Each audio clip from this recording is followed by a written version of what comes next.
की थोड़ा हिम्मत मिल जाए। जय श्री राम। जय श्री राम। अच्छा, एक बात और है, जैसे कि अभी एक और कानून आ रहा है यूसीसी, आपने सुना भी हो, यूनिफॉर्म सिविल कोड, जानकारी भी हो। उसमें सभी धर्मों को लगभग एक कानून में बना होना दिया चाहिए, जाएगा। होना भी, लेकिन कई लोग इसका विरोध भी कर रहे हैं, क्या कहना चाहेंगे सर? होना भी चाहिए।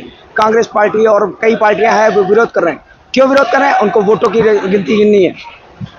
अगर आप वोट के चक्कर में आप ये पढ़ोगे तो हिंदू राष्ट्र के पक्ष में नहीं हो आप, और वो जुड़ना चाहिए। बहुत सही है, क्योंकि आज जो कहना चाहिए मुस्लिम जो है उनके यहाँ हलाला बाद में महिलाओं के साथ होता है, तलाक तलाक कह दिया तो हो जाता है।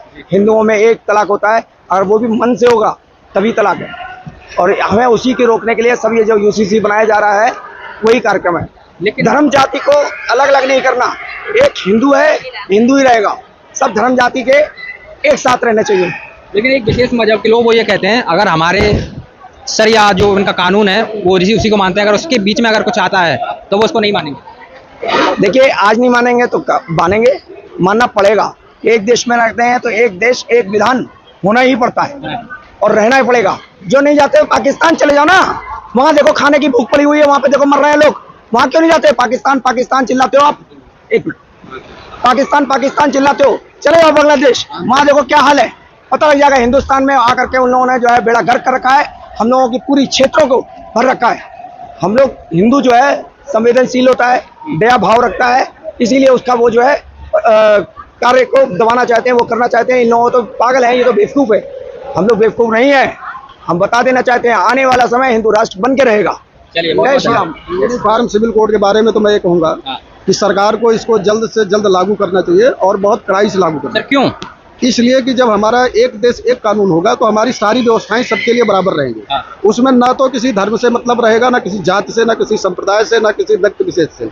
उसमें जो कानून हमारे लिए है वही कानून। जाति खत्म करना तो सर बहुत कठिन कार्य हो जाएगा। नहीं, जाति खत्म करने का मतलब ये हो जाएगा कि जातियां खत्म नहीं होती है, लेकिन उनके अंदर एक जागरूकता आ जाएगी कि हम सब एक हैं, हम बराबर, हम पैरेलल में चल रहे हैं। लेकिन यदि आप जातियों को खत्म करेंगे तो उधर आरक्षण भी खत्म करना पड़ेगा। नहीं, आरक्षण तो मैं तो ये कहूंगा कि आर्थिक आधार पर आरक्षण जो है गवर्नमेंट को देना चाहिए, ना किसी को जाति आधार पर दे।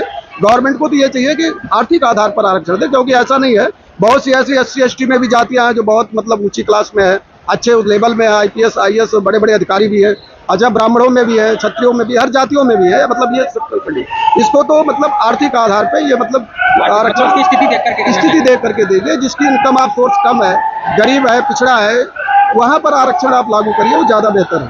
अच्छा, दूसरी बात क्या है, यूनिफॉर्म सिविल कोड आने से क्या फ़ायदा होगा कि हमारे देश का सबसे बड़ा तो ये फ़ायदा होगा कि जो हमारे देश का जो विकास है वो आगे बढ़ेगा, और जो हमारी जो जनसंख्या का जो बहुत ज़्यादा जो प्रोग्रेस हो रहा है वो जनसंख्या पे हमारे स्टॉप लगेगा।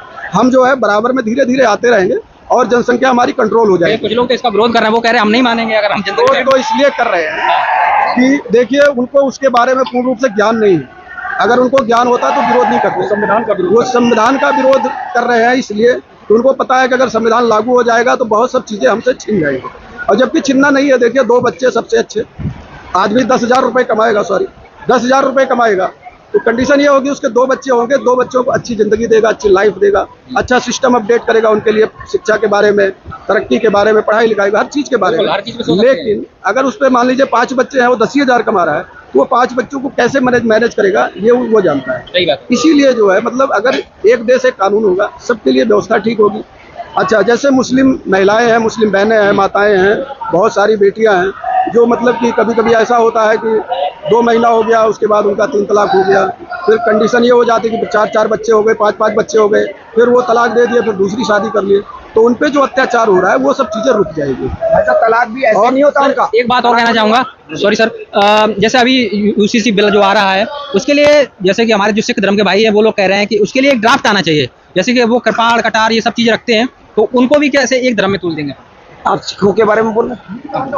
सिख धर्म कैसे बना ये सबको जानकारी है।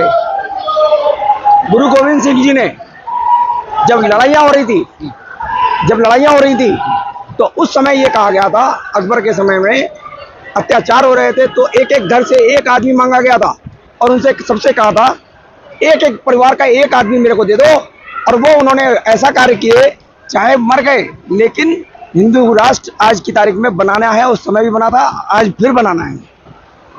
तो सर उनको किस तरह से अपन समझा सकते हैं? जैसे मान लो उनके पास कृपाण कटार, लेकिन अगर आप समान कानून लागू करेंगे तो सबको समान हो जाएगी, सबके पास ये नहीं होना चाहिए। अगर होना चाहिए तो सबके पास होना चाहिए, सिख बन जाए, नहीं तो फिर धर्म आ जाएगा ना सर। ऐसा है। फिर एक सिख जैसे- धर्म नहीं है, सिख धर्म नहीं है, ये जाति तो है, कुछ तो है, जाति भी नहीं है। सिख में सभी आ सकते हैं, लेकिन उसमें क्या था, मैं आपको क्या कह रहा हूँ, आप फिर वही गलत हो गए।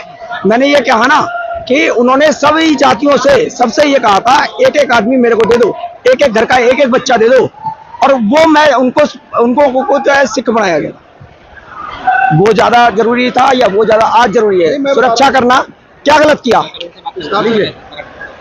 देखिए सर, ऐसा है कि सबसे पहले तो सिख धर्म नहीं एक पंथ है, धर्म तो सिर्फ एक ही है, वो भी सत्य सनातन हिंदू धर्म है। क्योंकि ये जड़ है और इसी जड़ से ही सारे मतलब की शाखाएं निकली हैं, जिसमें कई तरह की शाखाएं हैं। जैन धर्म है, बौद्ध धर्म है, सिख धर्म है और इस्लाम धर्म है। मतलब एक प्रकार से ये सब शाखाएं हैं। मूल धर्म तो सिर्फ एक ही है, वो भी सत्य सनातन धर्म है, और हम इसी को लेकर के आगे चल रहे हैं। और जिस तरह से जैसे आपने कहा कि कृपाण रखना, कटार रखना, ये सब चीज़ें तो जो गुरु गोविंद सिंह ने जो लागू की थी कि भाई ये 5 चीज़ें उनको जो है मतलब बख्श दी जाएं और सब चीज़ों में, तो ऑलरेडी उनको मान लीजिए जैसे एक देश एक कानून लागू होगा तो उनके ऊपर वो चीज़ें रखी जाएंगी उसके विषय में। जी, अब जैसे कि हमारे हिंदू धर्म में है, अब एक देश एक कानून लागू होगा तब कभी कभी लोग ऐसा भी सवाल उठा सकते हैं कि भाई तुम तिलक मत लगाना, माला मत पहनना। तो जैसे हमारे हिंदू धर्म में सब चीज़ें हैं, वैसे उनके धर्म, उनके पंथ में भी वो सब चीज़ें हैं। वैसे इस्लाम में भी वो सब चीज़ें रहें कि भाई टोपी लगा रहे हो तो हमें कोई मतलब वो ऐतराज़ नहीं है, आप नमाज पढ़ रहे हो हमें कोई ऐतराज़ नहीं है, लेकिन जो कानून हमारे लिए वो कानून सबके लिए। चलिए सर, बहुत बहुत धन्यवाद, थैंक यू।